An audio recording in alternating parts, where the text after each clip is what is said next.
Fox Local. It's time to play Family Feud. Give it up for Steve Harvey.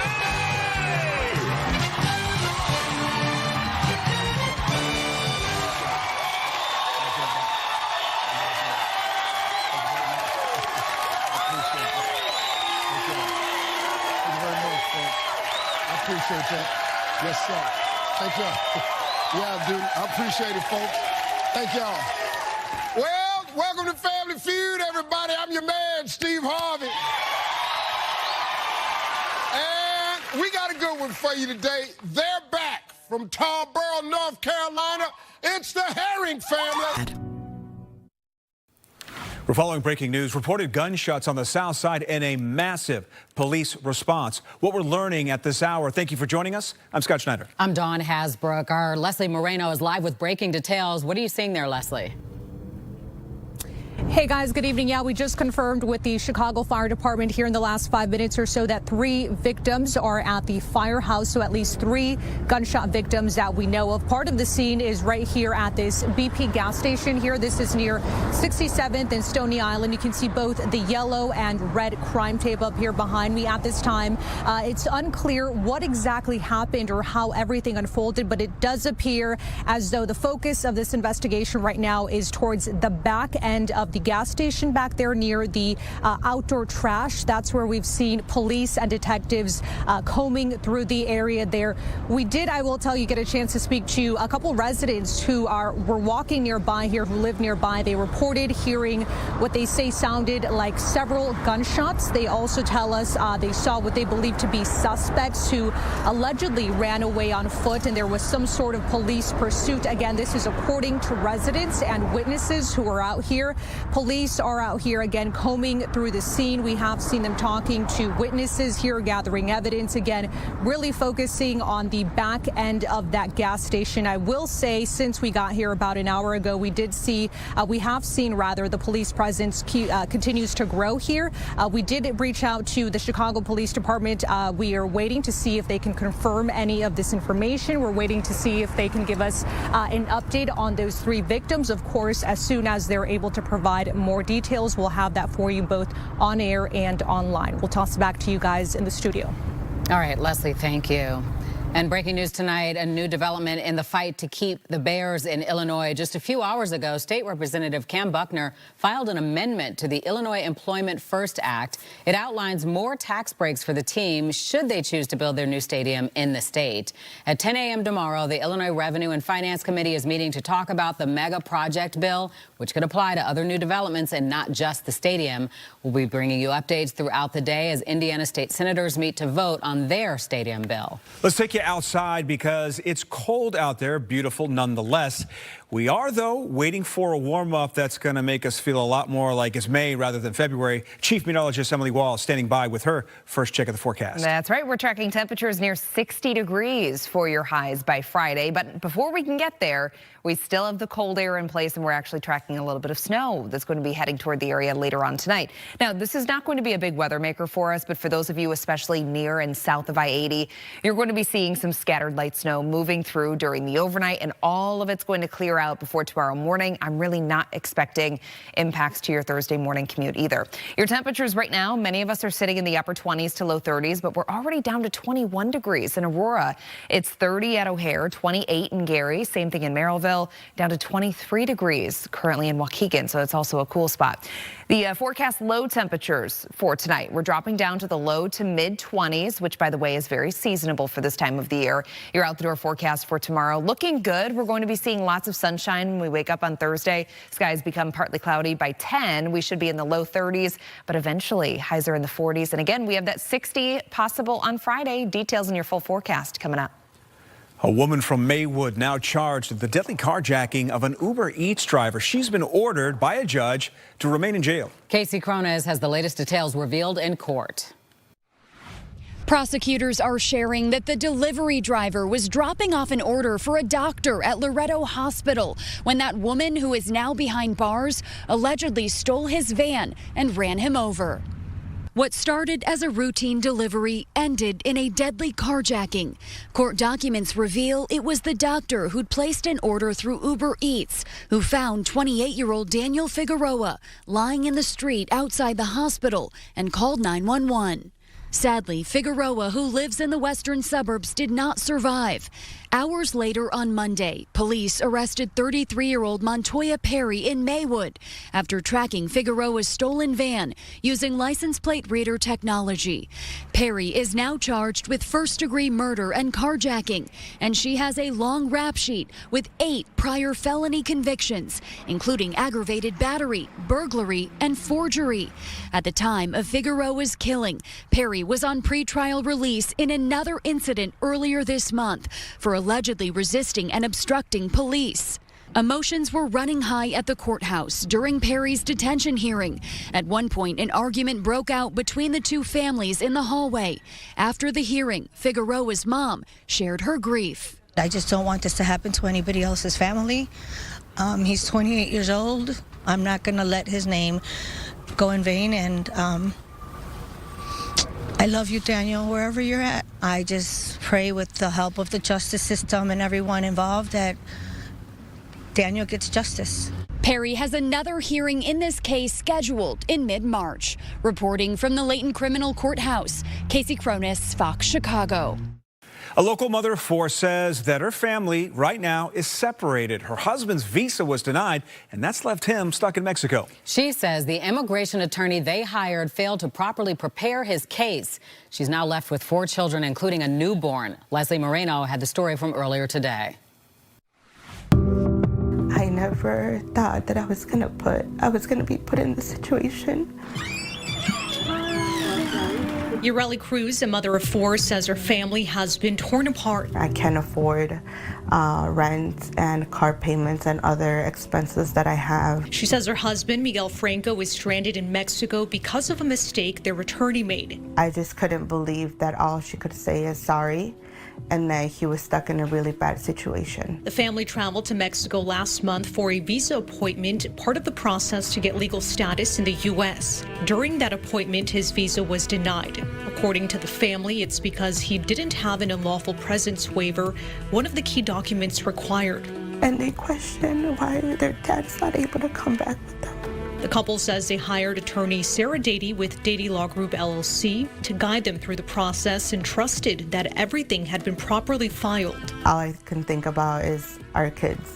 How am I going to tell our kids that dad can come back home? According to the attorney, Miguel told her he had always renewed his DACA on time, but records later show he had accrued more than 365 days of unlawful presence before she took on his case, triggering a 10-year bar. In a statement, she said, quote, "I deeply regret relying on Miguel's representations to me regarding the timing of his DACA renewal and not double-checking his DACA renewal dates. However, it may not have made a difference if the consulate has other information demonstrating that he accrued more than 365 days of unlawful presence."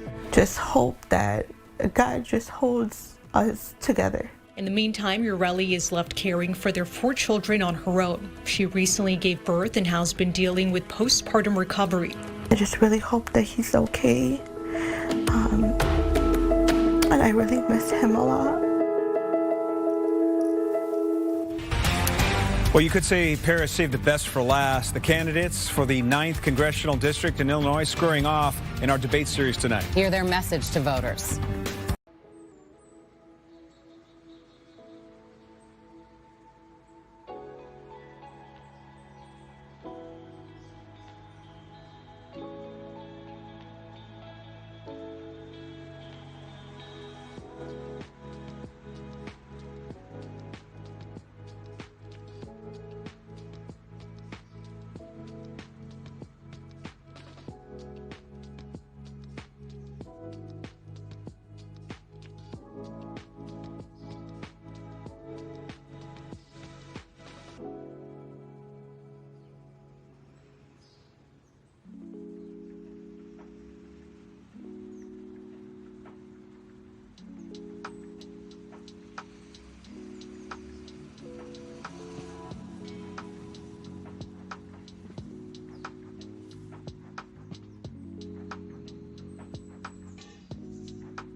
Chicago Report wrapping up debates ahead of the March primary, moderated, of course, by our political reporter, Per Schutz. Tonight, the candidates running for the 9th U.S. Congressional District made their pitch to voters. One of the big questions asked to them, how they would help Congress keep the executive branch in check. That means hearings, it means using the subpoena power, it means impeachments, not only of the president, but of other executive and judicial branch officials. All of this is necessary, but I think it's also worth just zooming out for a second. How did we get here? Congress has relinquished its responsibility, not just in the Trump era, but for longer than that, backing away from its role as the legislative branch, passing laws to actually solve the country's most significant problems, and backing away from its oversight role. And we need people in Congress who are prepared to be muscular and aggressive and fearless. I feel like this administration has taken our Constitution, ripped it up, and thrown it away. It's time for Congress to act. We cannot wait any longer. And in addition to what Mr. Biss had said, we also need to start looking at the Supreme Court. We need to expand the Supreme Court. There is nothing in the Constitution says that it needs to be limited to 9 members. We need to not only expand the court, but we need to put term limits on. What the court says stays for a lifetime, and we have to live with those decisions. As much as we want to expand the Supreme Court, as much as we want to pass ranked choice voting, I mean, in this race, someone could win with 20% of the vote. I'd rather lose with RCV than win this way. We can't get that done on day one. I think we need to be a little more creative here. Democrats are still operating as if the only levers of power are legislation and votes and conversations behind closed doors. We need to talk seriously about general strikes, about breaking quorum, about exploiting parliamentary procedure to ensure that Republican legislation doesn't get through. Any time spent blocking that legislation is time well spent. Well, meanwhile, Americans have expressed concerns about the ongoing affordability crisis. Here's how the candidates will tackle the problem. I think you can't talk about rising costs unless you focus on health care. When I talk to my constituents, they are very concerned that they are being priced out of the market. By losing the subsidies on the Affordable Care Act exchange, we're expecting 70,000 to 90,000 people to go unemployed or uninsured here in Illinois. When those Medicaid changes come in, that's in this bill that I won't call it what they call it by their name, it's going to be devastating, not only to the human beings who are not going to be insured, but also to our entire healthcare system. Few things. First of all, let's reverse Trump's damage. That means reversing the tariffs and the immigration changes, both of which are inflationary. Second, let's look at the specific things. We talked about healthcare. That's a good example. Housing is critical. The cost of childcare, the cost of college. There are specific different areas where the costs are just going up at rates that are way beyond what ordinary working families can afford. We should tax billionaires out of existence. So no billionaires? No billionaires. No one should have $1 billion. That allows you to abuse the economy. It allows you to abuse your workers. I'm a former union rep. I know exactly how hard it is just to get our protections, and yet our government is derecognizing unions. We have to pass the PRO Act, and we need to make sure that unions can act independently. Like Daniel said, he's endorsed by the AFL-CIO, but I'd love to know how that happened, considering a majority of unions voted against endorsing you. And this is the exact type of backroom dealings that we don't know why they happen, but actively minimize union political power. While we couldn't host all of the candidates for the debate on TV, we had more join us for our digital exclusive debate on Fox Local. There we asked them about how federal immigration law should be enforced in our state. ICE agents have been recruited, their background checks, how they've been trained and then deployed with an ideological motivation instead of a public safety objective. And we need to rein that in until they are ready to coordinate with local, state, and federal authorities to really target public safety. And this is not how it's done. It's not done by a one-time granting of a $145 billion expenditure to try to grow an agency. This is why we are a sanctuary state. It's to exactly prevent that type of work, because ICE as an institution cannot be trusted to take something like that and that information as such and do right with it. I mean, ICE does not uphold due process, so in what world would they actually be able to prosecute someone who might have a criminal backing in that instance? I don't think there's a world in which that can tactfully exist with the way that ICE exists right now in our country. Illinois is a sanctuary state. It is a matter of law, settled law in Illinois, that law enforcement is not allowed to cooperate with ICE. I was proud to vote for that legislation in 2021. It's known as the Trust Act, and that is where I always will be. Listen, Illinois is a sanctuary state. My dad was able to be granted asylum in Illinois because Illinois welcomes immigrants, and that is where the public policy is in our state. That is the position that I have. Again, it was a crowded field tonight. We've got all the debates. The Senate race, Cook County president, the Republican gubernatorial candidates looking to challenge J.B. Pritzker. They're all available to you on our website, foxchicago.com. And so is the forecast. Let's take a look outside. It's a beautiful night. As we take a look at the Chicago River, here is Chief Meteorologist Emily Walls. Tell us about those warm-ups. The warm-up looks amazing late this week. You know, I think everybody is really focused on Friday, and that's the one day this week that we're counting on temperatures that are going to feel very spring-like. But I wanted to give you a glimpse back at the month so far. So every day that you see highlighted on this calendar view that's showing up in blue is representing below average temperatures. So that's what we started off with coming out of the month of January, going into the first few days of February. But then the second and the third week, we had several days that were coming in above average. Of course, we had that record warm temperature that's showing up in red on the 16th of 65 degrees. But the last couple of days, we've been on the cooler side. 20s this past weekend, 30s the last few days. Today's high temperature was in the upper 30s for a lot of us. Tomorrow, we're going to be slightly above average again, and that's going to bring us into the 40s, and then 60 is going to be possible on Friday, although that is not threatening any sort of record high temperature. Your temperatures right now, many of us are sitting in the 20s to low 30s. Your average low temperature for this time of the year typically sits right around 25 degrees. So a lot of us are going to be very close to that. Tonight, skies are going to be partly cloudy near and north of I-80. For those of you south of I-80, you actually have a snow chance tonight. It's not going to amount to much, and I really don't think it's going to be impacting your Thursday morning commute, but just don't be surprised if scattered snow does move through during the overnight. It'll be gone by early tomorrow morning, so we're in good shape. 43 degrees for your high temperature tomorrow. Skies are going to be partly cloudy. And then Friday, again, this is the day everyone's buzzing about. Lots of sunshine expected, and your high temperatures are going to be right around 60. Friday afternoon. Again, futurecast, things looking pretty good around here the next few hours. We will see that chance of a couple spotty snow showers near and south of I-80. Otherwise, we're in really great shape. Your 5-day forecast, 42 degrees tomorrow, partly cloudy skies, 60 on Friday. And soak it in, because this weekend it gets much colder. We're down to 39 degrees on Saturday. A chance of snow going to be possible as well. Light snow, again, not going to amount to a ton, but we have two storm systems that we're watching this weekend. One comes in on Saturday. Another one is going to be here Sunday evening into Sunday night. Back to you. Thanks, Emily. 25 days. That is how long it has been since Nancy Guthrie disappeared. She is the mother of Today Show host Savannah Guthrie. Investigators back at the home earlier today. The Pima County Sheriff's Office says they are restricting cars and traffic now near the home. It is common to go back to a crime scene, whether you're bringing new investigators back there, maybe a new agency jumps in and needs to be briefed and wants to see it. Sometimes you bring lab analysts even back there to see where things were collected and get a feel for it. Sometimes prosecutors go to a crime scene later in the investigation. So all of these could be possible. The fact that they carried bags of items out, that's a little unusual this far after the crime occurred. I'd be very curious what those are and how much value that would hold. Tips continue to pour in, hoping to provide some help in finding her. Meanwhile, we spoke with the host of Crime Stories, Nancy Grace. She, of course, has been following this case very closely, and we asked her to grade the sheriff's department. Now, she's giving the men and women on the ground doing the searching an A++. However, not so much with the sheriff. He did not get a glowing review. He needs to learn that silence is golden. He talks too much.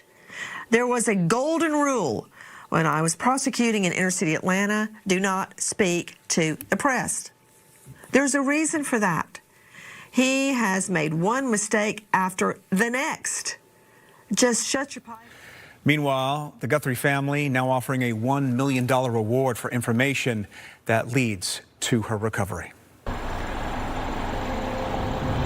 I'm Joni Lum. The future of the old Mars Candy Factory, a hot topic tonight, but instead of complaining about the proposed development, neighbors came up with their own plan. That story's coming up.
27th. Now to Galewood, where residents are speaking out tonight about the future of the closed Mars Candy Factory. The property is slated to become a large mixed-use development. Joni Lum live in Galewood, where neighbors are meeting tonight. Joni. Hi there. The residents here feel so strongly about the place where candy bars had been made for 95 years, and now they're very protective of that property, which has been shuttered since Mars Wrigley moved out in 2024. At this meeting tonight, they saw another proposal for the future of their neighborhood. Residents packed into Redeemer Church. They want to have a voice in the development since it will become their new neighbor. One group presented their vision, which includes a state-of-the-art library, a Mars History Museum, a grocery store, and an indoor youth sports center. It was proposed in opposition to a plan by McCaffrey Interests to build 500 housing units on the 20-acre site. That plan causes great concern about congestion due to train traffic, busy streets, parking for those units. Neighbors say they want to be involved in whatever plan lands at Mars. We love our community. We're Galewood. And for the Mars to have one time been a staple and now it's not, we got to make the most of that property. So that's why we're coming together. And 29th Ward Alderman Chris Taliaferro told the group that it's going to be a $300 million project, the biggest in history in that neighborhood. And he said that Mars has not sold the property yet. So he also says that community is very important and many groups are going to be making proposals for that development. Live in Galewood, Joni Lum, Fox Chicago. Quick question, Joni. They've been talking about this for a while. Is there a timeline for the project? Doesn't seem like they know that part yet. They have had many community meetings. They're going to have a lot more community meetings because they say that the input here is very important to the future of that project. But the community, they're wary about that. They're tired of the talking. They say they feel like they're in a David and Goliath battle, but they are in it. All right, Joni, thank you. We'll keep it here. We are following breaking news tonight. Reportedly, shots fired and a massive police response on the south side.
for the content of this ad.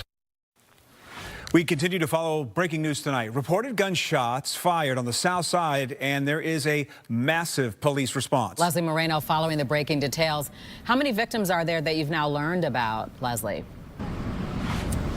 Hey guys, good evening. Yeah, right now I can tell you there are at least 3 gunshot victims. The fire department telling us that those 3 victims were able to get to a nearby fire station not too far from this gas station. We actually moved to give you a better vantage point here. Again, this is the BP gas station near 67th and Stony Island. You can see much of the area here has been taped off at this time. Again, it's unclear what exactly happened or how everything unfolded, but again, at least 3 people were shot tonight. Detectives have really been focusing right in that back area there towards the end of the gas station, towards the trash can there. Again, we have reached out to police to see if they could confirm or give us an update on the status of those 3 victims. Again, 3 people were shot, and we are waiting on the Chicago Police Department to give us more updates on those 3 victims and if there were any other victims. For now, reporting live here in the South Side, Les Moreno, Fox, Chicago. A daycare employee accused of child abuse in court today, Jessica Murillo, facing 15 charges, including 3 felonies. It all happened at a daycare in Des Plaines. Brett Pagansky shows you why prosecutors wanted to put her in jail tonight.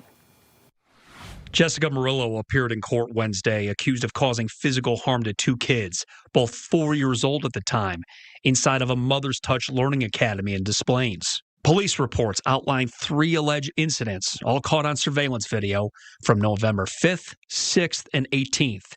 In court, prosecutors said Murillo dragged one kid by his foot where he hit his head on the floor. Another incident, she's accused of hitting him 4 times with a notebook and then slapping him in the face. Then she's accused of grabbing another kid's hand, twisting it, and then wrapping her legs around their neck, and then hitting him in his backside with a book. Prosecutors wanted the judge to put Murillo in jail, arguing she caused them bodily harm and that she's a public safety threat. Did you care to comment today? Murillo's lawyer, William Luby, declined an on-camera interview, but told a judge he hasn't seen what's on the video, which the prosecutor also said she hadn't seen it either.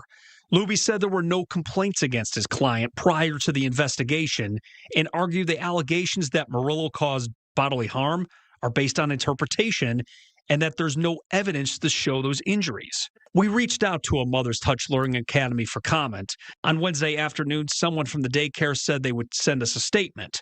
We're still waiting for that. In a news release, Des Plaines Police Chief David Anderson said in part, this was a painful breach of trust by individuals entrusted with the care of young children. I want to thank the directors and staff of a Mother's Touch Daycare for acting quickly, alerting authorities, and fully cooperating with our investigators. We found out this entire investigation started after a parent complained about their child getting sprayed in the face with a water bottle. Prosecutors said it sparked an investigation with the daycare where they said they found multiple incidents of either physical or verbal abuse involving Jessica Murillo and her co-defendant, Isabella Thompson. They said there were 10 kids involved in those incidents over a span of 8 days. Murillo is going to be back in court on March 24th. In Skokie, Brett Pagansky, Fox Chicago.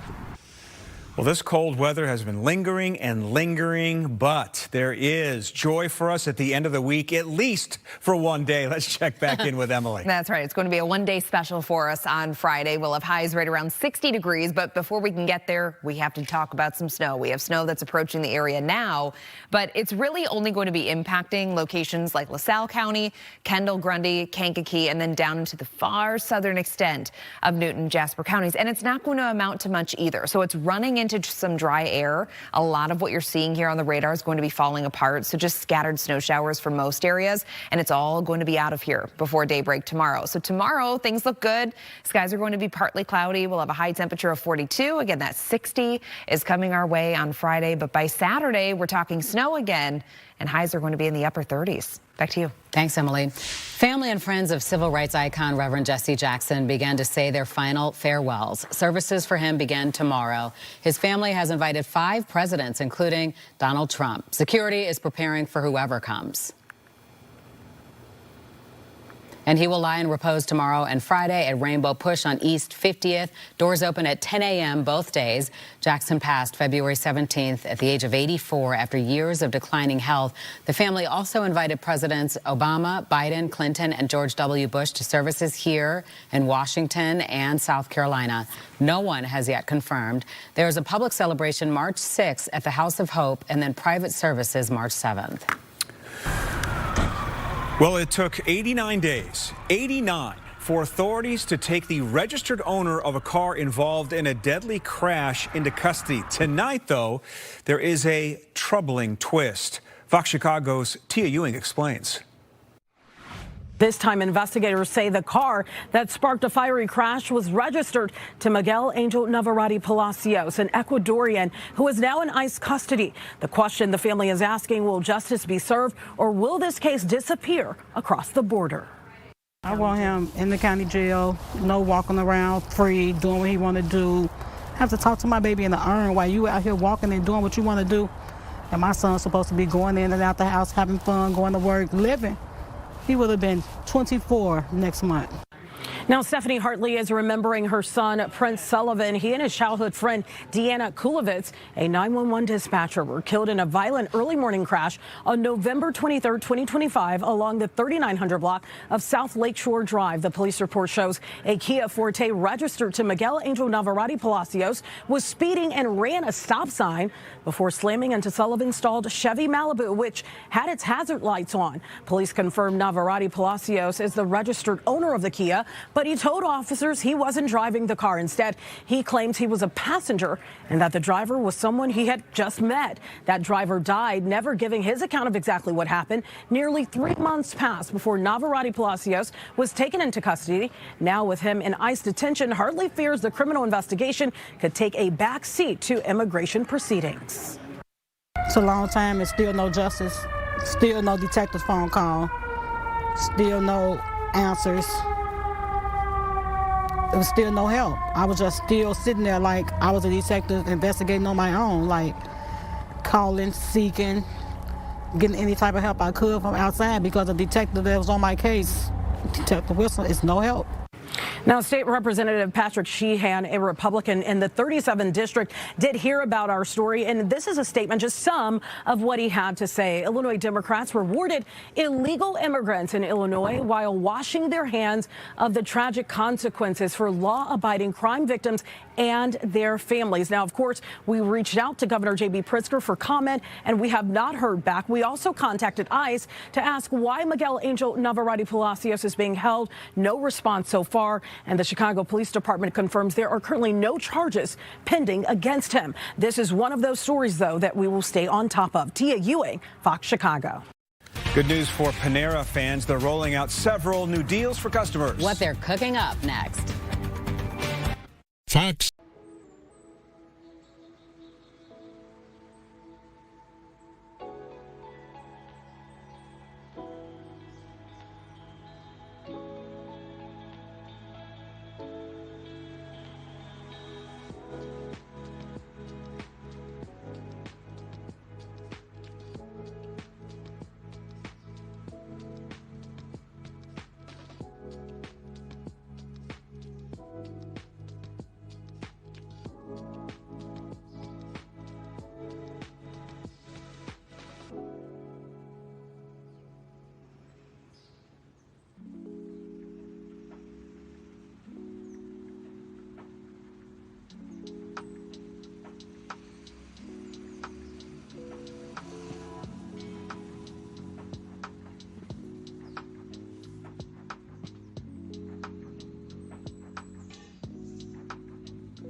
to Chicago. A popular fast casual restaurant is unveiling its first ever value menu. David Assman has a look at the story and more in today's business headlines.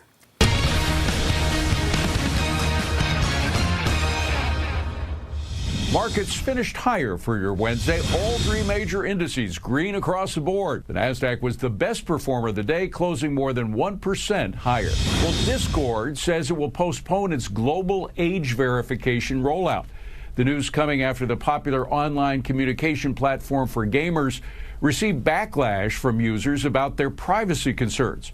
Earlier this month, Discord revealed plans for a new age verification system that would require certain users, those whose age could not be determined, to complete facial scanning or upload a government-issued ID to confirm they're adults. The initiative, originally scheduled to begin in March, has now been pushed back to the second half of 2026. Well, Amazon's Alexa Plus is getting a personality upgrade, one you can choose.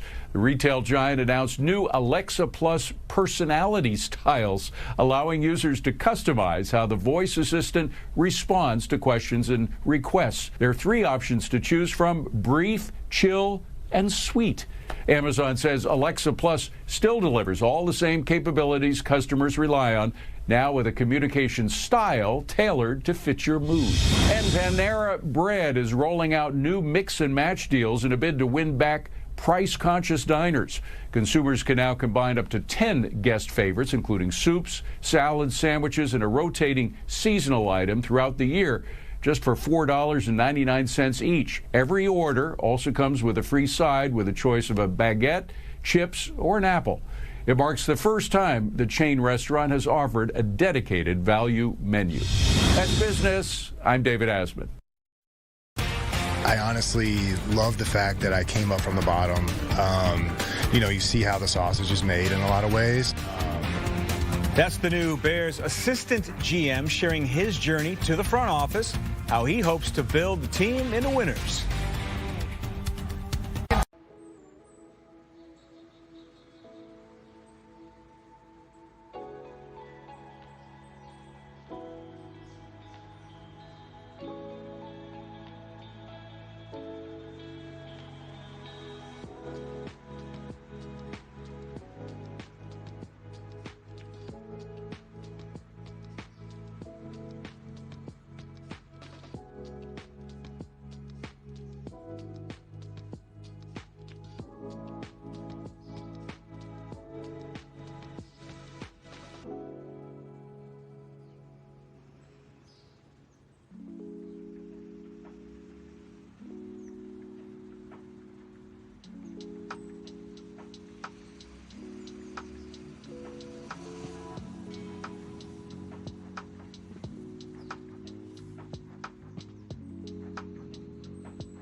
Well, of course, the NFL Combine is taking place this week in Indianapolis. The players hit the field tomorrow for workouts.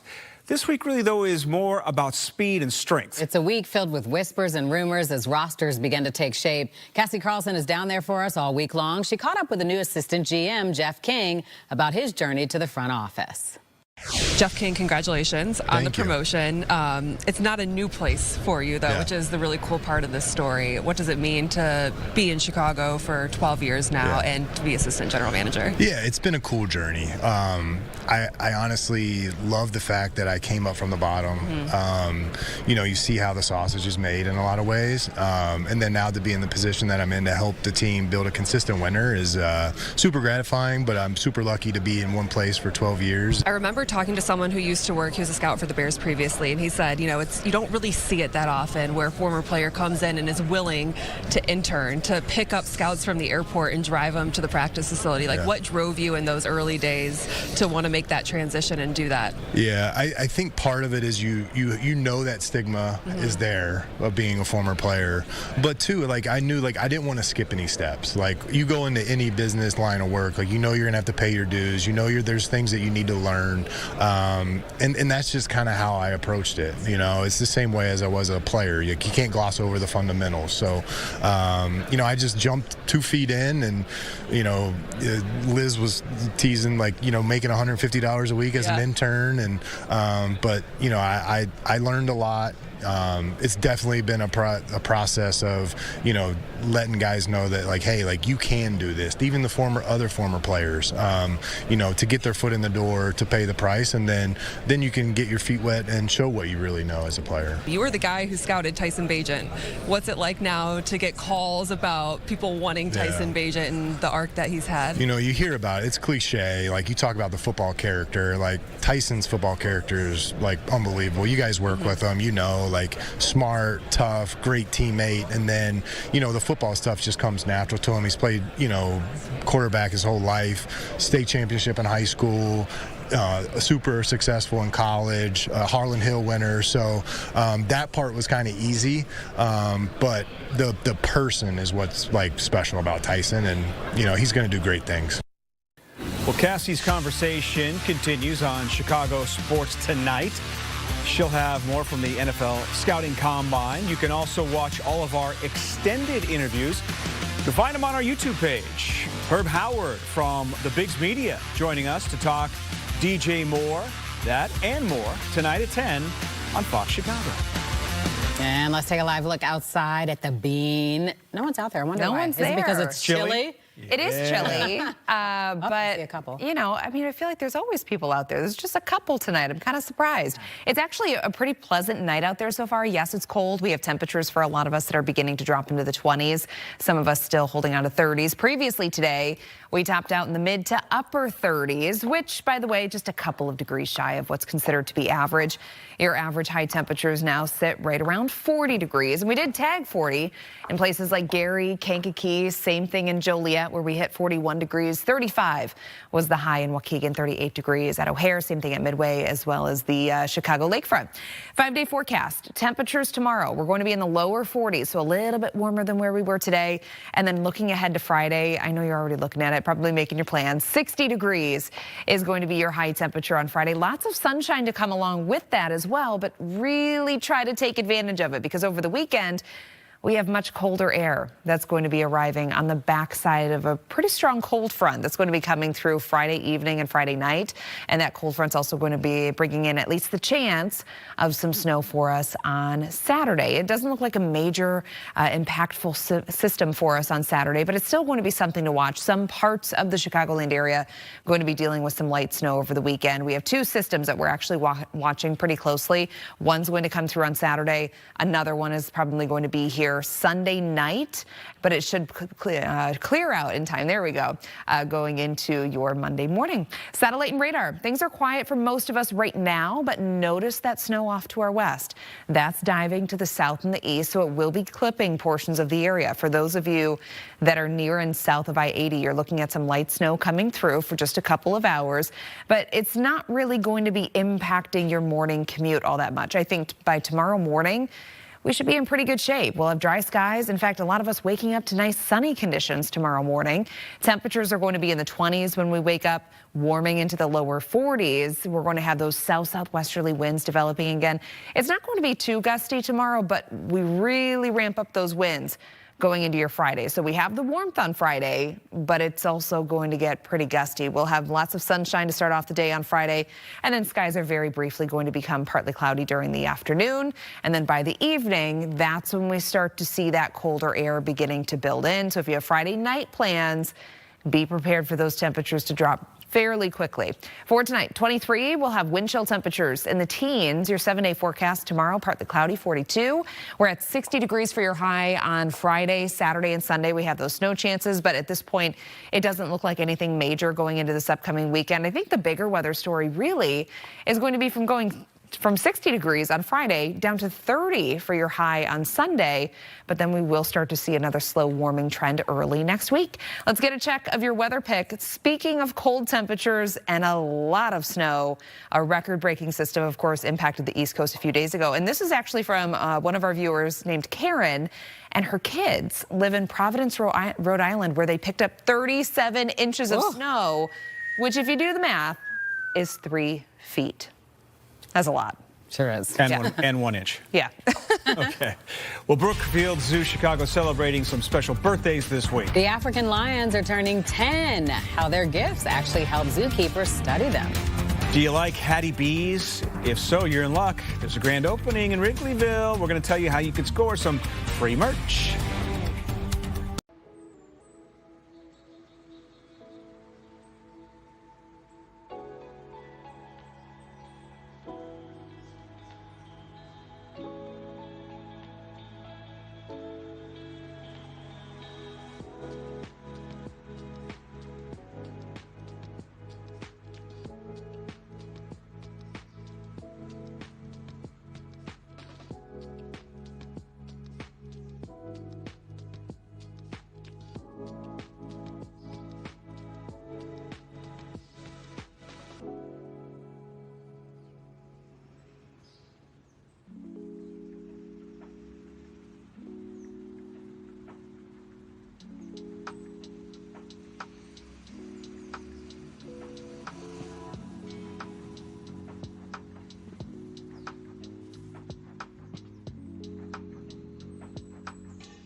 For the content of this ad.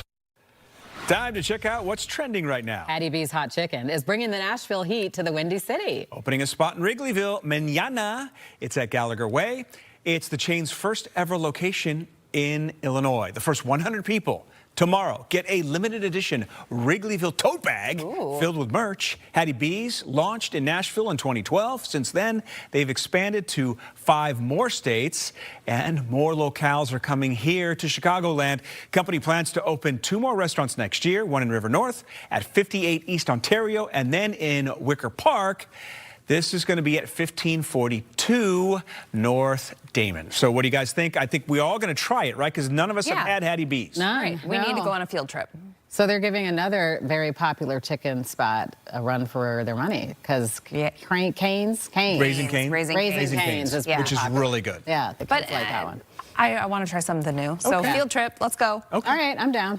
While I'm hungry. By the way, speaking of food, McDonald's is coming out with its biggest burger ever. The Big Arch Burger has 2 quarter-pounder patties, 3 slices of white cheddar, crispy and slivered onions, lettuce and pickles, all in between a toasted sesame and poppy seed bun. Do I sound like the old commercial? A little bit. It's topped in a tangy, creamy Big Arch sauce. What kind of sauce?